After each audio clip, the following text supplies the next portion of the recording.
Olá, bem-vindo a Mercados e Negócios, que hoje entrevista o diretor da FEComércio, Marcos Magalhães. Ele é diretor financeiro da Federação do Comércio do Espírito Santo. Marcos, obrigado por sua presença aqui em Mercados e Negócios. Nossa conversa hoje é sobre o setor, que você trabalha, o setor do comércio, que é uma ponta de lança da economia. Quando as pessoas estão comprando, as coisas estão indo bem. Quando as lojas estão vazias, todo mundo começa a perceber que tem alguma coisa errada. E a gente tem visto que a própria Junta Comercial anunciou grande quantidade de fechamento de empresas e uma pequena entrada de novas empresas nos negócios sendo abertos. Então a gente vê que a crise chegou no comércio. Quer dizer, os setores que produzem a indústria estavam sentindo isso e tal, mas o comércio ainda comprava, tentava vender. Quer dizer, quando não tem cliente, não compra. Se o comércio não compra da indústria, a indústria não produz, o setor de primário não vende para a indústria e fica tudo mais ou menos parado. Qual é a sensação hoje do comércio? A gente já está, como o governo diz, vendo a luz no final do túnel, ou o comércio dizendo, ainda está muito escuro para a gente bater pau? Primeiramente, obrigado pelo convite, estar aqui no seu programa, levando informação aos capixabas. Realmente a situação do comércio não é simples. Nós ainda não conseguimos ver uma luz no fim do túnel, achamos que ainda vamos ter algum tempo à frente ainda de turbulência. Praticamente 2015 é um ano perdido. Os economistas mais pessimistas falam em 2017, para você ter uma recuperação, e os mais otimistas 2016. A grande verdade é que a gente acredita que 2015 foi o ano em que a economia foi abalada pelo tsunami da crise. 2016 vai ser o rescaldo, ou seja, ver quem sobrou, quem morreu e quem viveu. Em 2017, aí sim, a gente vai ter um trabalho árduo da economia de pegar aqueles que sobreviveram e colocar de pé. Ou seja, temos à frente ainda grandes desafios e um cenário ainda turbulento no que se refere à economia. Como é que está a questão do desemprego no comércio? Isso é fato, porque como você mesmo falou, o comércio, de uma forma em geral, ela é a ponta da lança de toda uma cadeia produtiva. Ou seja, se o comércio não vende, ele não gera o emprego, ele não gera os tributos na proporção que as prefeituras, o Estado e a União desejavam.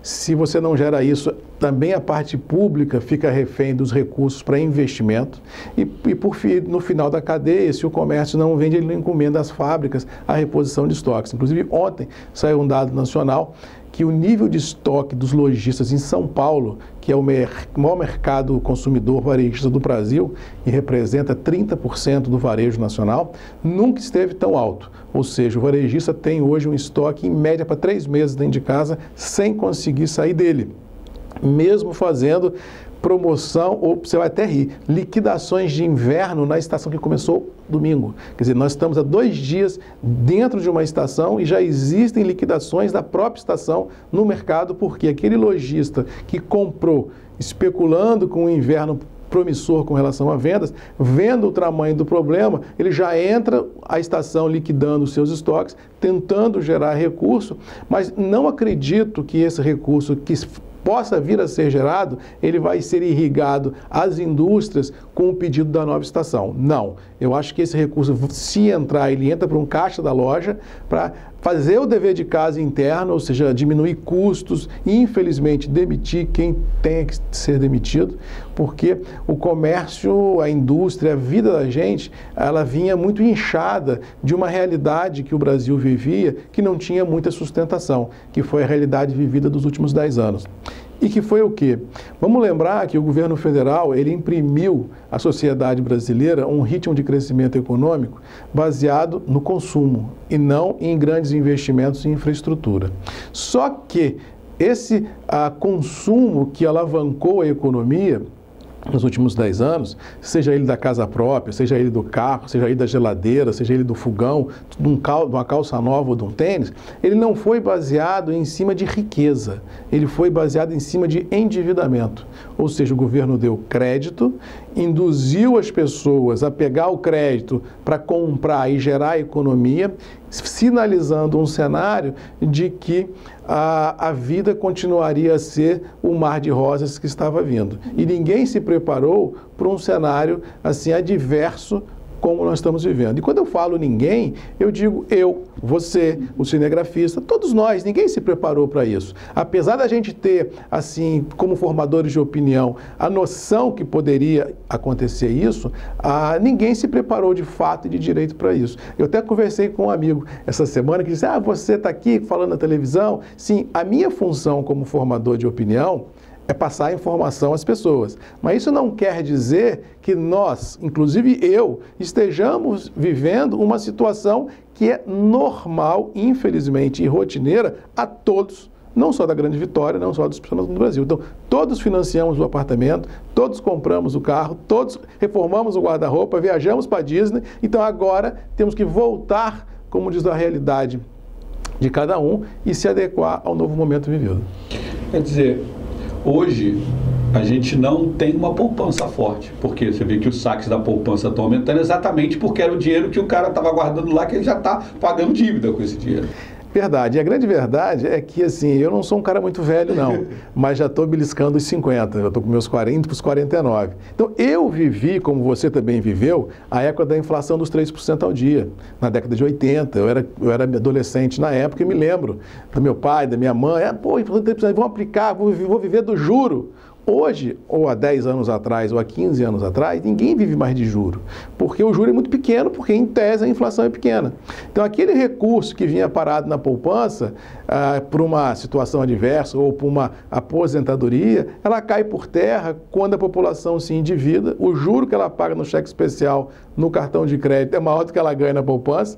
Então, ela tem duas opções: ou ela saca da poupança para quitar os seus compromissos e diminuir o tamanho da bola, ou, se ela não tem a bola grande de dívida, ela pega também da poupança e investe em outras coisas, como tesouro direto, no mercado especulativo, tenta especular com alguma coisa. Então, esse sangramento da poupança é um sinal claro de que as famílias estão tirando o recurso para pagar a dívida. E poucas são as pessoas que estão tirando o recurso para reinvestir em outra coisa. Então, é um cenário preocupante, porque o saldo da poupança é que serve de lastro para você financiar a casa própria, para financiar N grandes investimentos no país. Então, se você sangra um mar desse, uma poupança dessa nacional, você inibe o setor financeiro de alocar recursos em novos investimentos como financiador da economia. Tem esse complicador do desemprego. Vocês conseguiram medir o desemprego no comércio já? Como é que está o volume dele? Se ele está acelerando? Ou as pessoas, os empresários já começaram já demitiram o que tinham que demitir e estão aí tentando sobreviver? Olha só, no Espírito Santo, pelos dados que saíram essa semana no próprio CAGED, já temos praticamente 7.700 demitidos só no Espírito Santo nos primeiros 5 meses do ano. No Brasil, a conta já passa dos 150 mil demitidos. As empresas, os lojistas, de uma forma em geral, vêm fazendo o dever de casa e pegando aquelas pessoas que orbitavam em volta do emprego e indo demitindo. Quem está ficando, como diz o outro, é a prata da casa, é aquele cara que realmente veste a camisa da empresa. Acredito que alguns setores ainda poderão continuar nesse processo de demissões. Mas o detalhe mais preocupante não é a demissão. A demissão é complicada? É complicadíssima. Mas o fato assim, que mais me preocupa é a não geração de um outro emprego. Então, além de você demitir, você fecha a porta da criação de novos empregos. Então, você tem uma massa represada de pessoas que foram demitidas e que querem trabalhar. Então, realmente, a massa humana que fica represada é muito grande, porque você potencializa tanto aquela que saiu da economia, como aquela que quer entrar e não consegue. Então, realmente, é uma situação complexa. Como falei com um amigo essa semana, não tem assim nenhum coelho para sair da cartola para resolver. Assim, vou tirar esse coelho e vai resolver, como um passe de mágica. Não. O Brasil, que está passando por um momento de ajuste, vai continuar passando por esse momento de transição e ainda temos que, como diz um economista ontem, sangrar um pouco até as coisas voltarem à sua normalidade. Do ponto de vista do empresário, né, vocês lá estão vendo que o empresário está fazendo como? Ele está segurando o máximo que ele pode dos recursos, capital na mão, para sobreviver, para passar essa onda, ou ele está largando mesmo o negócio, mudando, olha, chega, não vou ficar mais no comércio e tal? Olha, aquele empresário aventureiro no sentido bem, assim, essência da parte de aventura mesmo, que ele entrou no mercado buscando uma alternativa que não tenha assim, um passado, uma história escrita no comércio, realmente esse é o primeiro que voa. Agora, aquele empresário que tem uma história escrita no varejo, uma coisa que passou de pai para filho, uma coisa que tem assim, uma história escrita na sociedade, esse é o último a largar o bastião da defesa do seu negócio. Então, realmente, você tem essas duas situações. Aquele cara que abriu uma franquia, aquele cara que veio à busca de uma aventura, à busca de uma alternativa diferente, esse é o primeiro que é nocauteado. E aquele empresário que tem uma história escrita no comércio, ele vai tentar, de todas as formas, se manter no negócio. Mas, volto a dizer, independente se a pessoa entra ou não na aventura, ou se é ou não tradicional, o setor vem passando por ajustes. E o empresariado vai ter que se ajustar. Ou seja, tanto no que se refere à empregabilidade, quer dizer, fazer um ajuste interno, não trabalhar com grandes estoques, porque ele não sabe o que vai ser o day after da economia. Ou seja, esse ajuste de estoques, de mão de obra, de consumo de energia, ele impacta no outro lado da cadeia, porque se ele não aumenta o estoque, a indústria também não produz. Então, se a indústria também não produz, ela também vai fazer o dever de casa dela em demitir pessoas. Então, essas pessoas que são demitidas, em tese, ficam sem poder de compra de vir aonde? Ao varejo comprar. Então, é uma crise sistêmica. Então, a grande verdade é que nós temos que, a gente, o governo, a economia de uma forma em geral, tem que achar uma saída para voltar a injetar dinheiro na base da pirâmide. Um exemplo bem crasso para a gente entender o que estamos vivendo é o seguinte: a crise que o mundo viveu em 2008, ela é totalmente diferente da crise de 2015 no Brasil. 2008 foi uma crise global. Foi a crise onde um banco americano quebrou. Esse banco tinha ramificações em todos a economia, entre aspas, mundial, mas assim, muito elitizada, quer dizer, a classe C e D não sentiu a pancada. Então, o que aconteceu? Os grandes bancos centrais europeus, americanos, japoneses, vieram ao mercado, injetaram liquidez e a coisa fluiu. Um comprou o outro, a GM americana foi adquirida. Houve um arranjo de posições. Entre os poderosos. Entre os poderosos. Dessa vez, não. Na realidade, dessa vez, o poderoso se machucou, sim, mas não porque ele quebrou, porque ele não consegue vender para a classe C e D, ou seja, a base da pirâmide ruiu. E em 2008, quem ruiu foi o pico da pirâmide. Então, você conseguiu a base sustentar a pirâmide toda e refazer o pico. Agora não, a base ruiu e o pico ficou falando sozinho. Então, o pico da pirâmide e o meio da pirâmide, ele perdeu sustentação e caiu em queda livre. Então, o que ele tem que fazer para voltar a economia a fluir?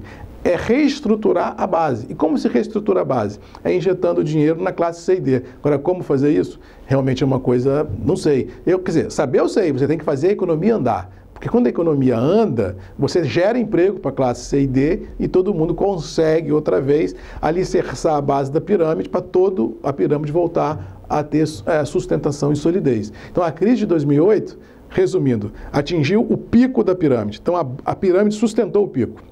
Agora não, o que ruiu foi a base. Então, o pico da pirâmide, o meio, perdeu sustentação. Então, nós temos que alicerçar, cimentar de novo a base da pirâmide para o pico da pirâmide e o meio, que somos nós, classe média, o pequeno empresário, conseguir se segurar, porque senão a gente perde o chão e cai todo mundo. Então, realmente, o que faz isso? É o crescimento econômico. Aí você vai dizer, mas como é que faria isso? Olha, o crescimento econômico ele é gerado por duas coisas. Eu vou te pedir licença para você completar esse raciocínio no próximo bloco, porque exatamente a gente vai conversar sobre as soluções, sobre o que a gente pode pensar para tentar reconstruir essa base, sustentar a gente e o pico e fazer a economia do país voltar a crescer. Porque o Brasil é importante não só para o Brasil é importante para o mundo todo. Para o mundo todo. Então, quem vai pedir essa licença, daqui a pouco a gente volta. A gente volta daqui a pouco com Mercados e Negócios, que hoje entrevista o diretor financeiro da FEComércio, Marcos Magalhães. Até já.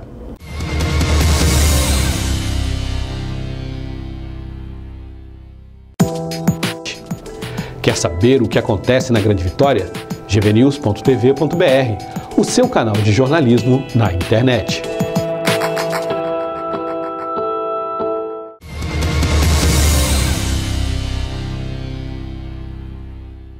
Estamos de volta com Fecomercados e Negócios, que hoje entrevista o diretor financeiro da Fecomércio, Marcos Magalhães. Marcos, no final do último bloco, a gente estava falando sobre como as crises de 2008 e 2015 são diferentes. Você estava explicando que a de 2008 pegou o topo da pirâmide, né? E essa agora pegou a base. A gente está sem chão, a gente precisa reconstruir o chão, porque senão a gente vai descer sem parar, né? E você estava falando que tem duas formas de ajudar a reconstruir essa base. Que formas são essas? Como é que a gente pode fazer a base, a classe C, que é a classe compradora, a classe que sustentou o Brasil nesses últimos 10 anos, voltar a fazer isso, já que ela está perdendo emprego, já que ela está ameaçada por essa crise diretamente, inflação, juro alto, todos os sonhos de uma casa nova, um carro novo, botar o filho numa faculdade melhor, mandar estudar nos Estados Unidos ou fazer curso na intercâmbio, né, que era o grande sonho de todo mundo nos últimos anos, tudo está parando, tudo está regredindo para uma realidade dura, né? Como fazer isso voltar, os sonhos voltarem para essa classe? Olha, na realidade o que faz isso acontecer é o crescimento econômico da nação. Mas como é que faz isso? Olha, a gente tem visto nos jornais o próprio ministro Joaquim Levy em Brasília, ministro da Fazenda, tentando fazer o dever de casa. Ou seja, tentando ajustar as contas do governo para ele voltar a ter condição de investir.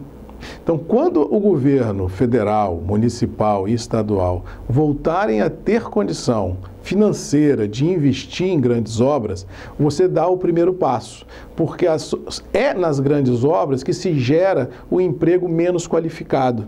E esse menos qualificado, que atinge a classe C e D, é que faz com que a base da pirâmide comece a ser cimentada outra vez. Então, a gente precisa que o governo federal faça o dever de casa, que faça os ajustes, mesmo que esses ajustes sejam, para nós, classe média brasileira, é assim, uma coisa muito traumática, porque realmente juros altos é uma coisa traumática, a inflação alta realmente é uma coisa que tira a gente do sério.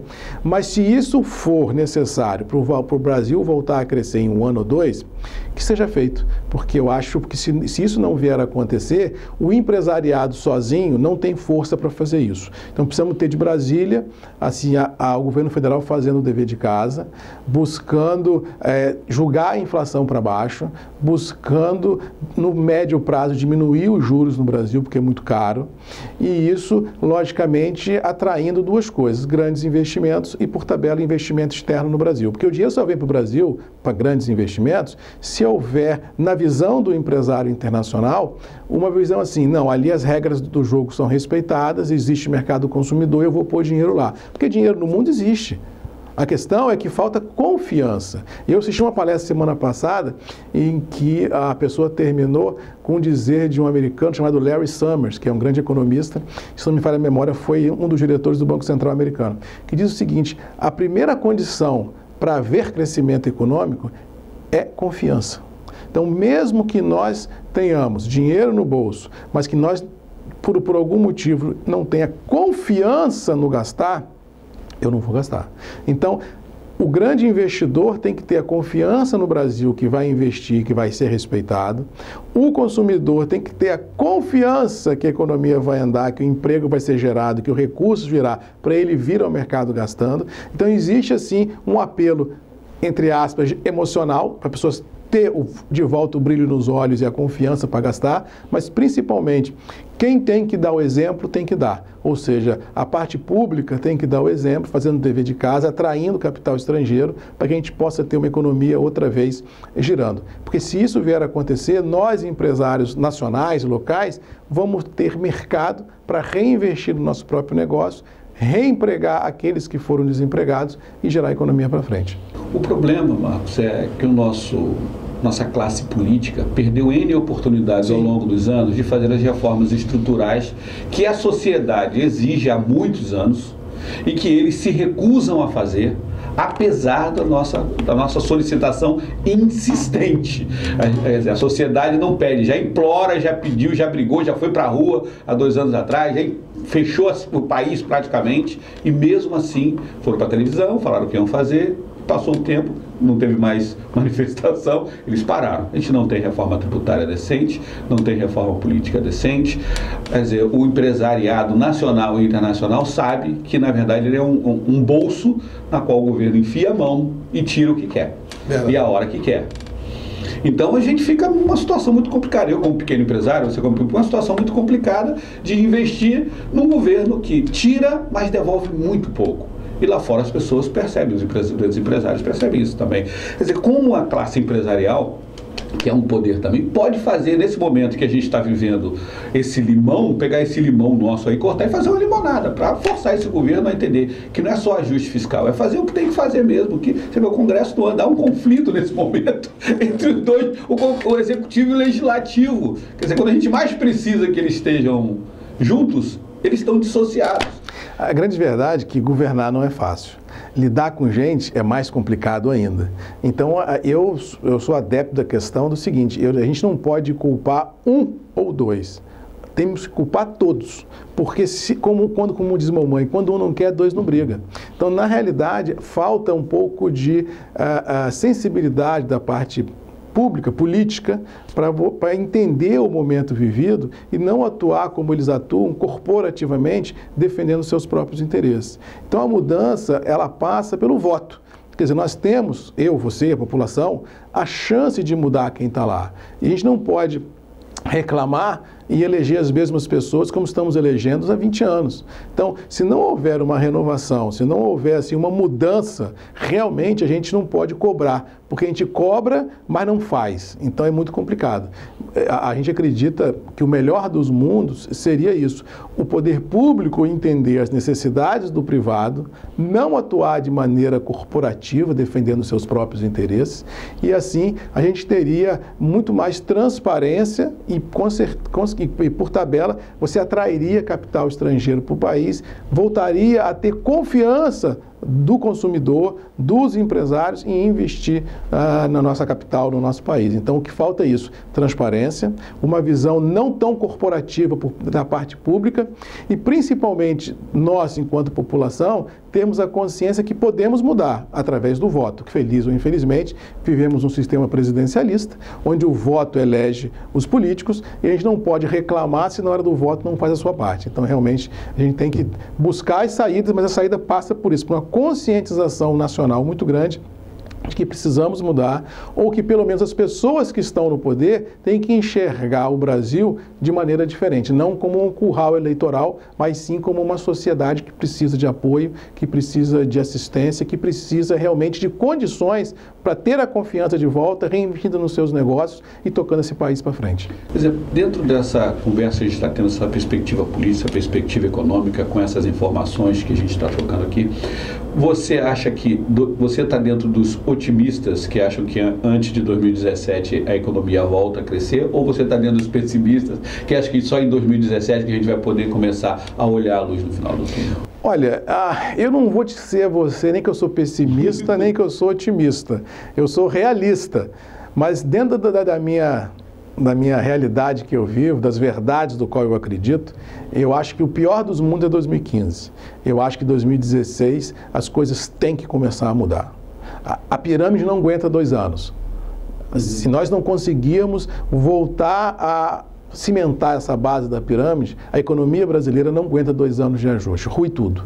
Então eu acredito que a gente vai ter já em 2016, graças talvez a um agronegócio forte, graças talvez a uma alavancada do dólar que vai atrair capital estrangeiro para o Brasil em concessões, e bem ou mal, a nível federal, o governo tem que fazer alguma coisa. Porque, querendo ou não, a gente não sabe o que vai ser o dia de amanhã, mas, em tese, a presidente Dilma ainda tem até 2018 um mandato. Então, ela tem que fazer alguma coisa para não morrer no cargo. Então, ela vai ter que fazer alguma coisa para dinamizar o país, porque o país não pode, não deve e nem tem condição de ficar parado 4 anos em função de todo o crescimento que precisa se ter, com toda a população carente, como é carente de tudo. Então, eu acho que alguma coisa tem que acontecer e dentro dessa minha crença, eu acho que em 2016 a gente já começa a ver uma luz no fim do túnel. Agora, 2015, eu acho que a gente ainda vai ver situações muito complicadas.